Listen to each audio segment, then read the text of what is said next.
Mon nom est Marc Girard, je suis preneur de son, réalisateur et arrangeur. Je suis pigiste au studio Fast Forward avec Rob Heaney et Denis Normando. Ma mère était organiste, mon père était ténor, amateur. Toutes mes oncles étant gratteux de guitare, alors la musique a toujours fait partie de ma vie. À 17 ans, quand j'ai terminé l'école secondaire, j'ai eu mes premiers groupes de musique. En 97, je me suis inscrit à Musique technique. Et aussitôt que j'ai gradué, Paul Pagé m'a engagé pour faire les arrangements et co-réalisation sur l'album de Rock Voisine Chaque Feu. Après ça, j'ai travaillé avec Serge Fiori. On a mixé l'album de Nanette Workman, qui s'appelait Mississippi Rolling Stones. On a travaillé sur les films de Paul Arcand, Les voleurs d'enfance et Québec sous ordonnance. L'expérience la plus tripante que j'ai vécue, je pense, j'ai travaillé pour l'équipe de McCartney avec Paul Hicks des studios Abbey Road.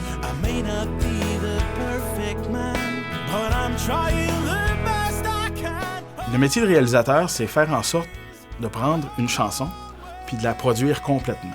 Fait que souvent, j'ai des artistes qui viennent me voir, ils ont peut-être une voix, une guitare acoustique, ils ont une idée de la batterie, mais ça s'arrête là.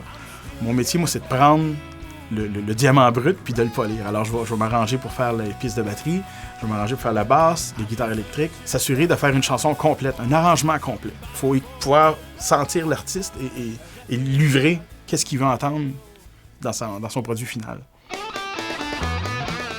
Tout projet commence par la prise de son. Le preneur de son s'assure de l'emplacement optimal des microphones pour capturer la meilleure source sonore. Par après, on va procéder au mixage de toutes ces sources sonores-là. Le but, c'est de s'assurer que toutes les fréquences sont audibles et claires dans le mix final. Ma station de travail, c'est une station Steinberg Window avec les plugins Waves et les plugins Universal Audio. J'ai presque pas d'équipement analogique, peut-être quelques préampes de microphone. J'ai un Neve, un Midas, quelques petites affaires. On a des émulations aujourd'hui qui sont aussi bonnes, sinon meilleures que les vieux appareils. Mon apport au niveau culturel aux artistes du Québec, c'est plus le son international, je dirais. Et ce que j'aime faire, c'est amener l'esthétique internationale aux artistes locaux. Depuis l'apparition d'iTunes, depuis les médias électroniques, depuis l'apparition de YouTube, on peut distribuer sur iTunes de la même façon que Céline, de la même façon que Muse, de la même façon que Pink Floyd peut se distribuer sur YouTube. Alors on se bat à armes égales contre des gros canons de l'industrie. Alors ça a démocratisé un peu la distribution, mais il va toujours avoir de la place pour un bon ingénieur de son parce que les gens qui enregistrent à la maison n'ont pas nécessairement les connaissances approfondies d'un ingénieur de son de métier. Okay, moi, ce que j'aime vraiment de mon métier, c'est de pouvoir joindre mes 2 ou 3 passions. Je me sers de l'informatique.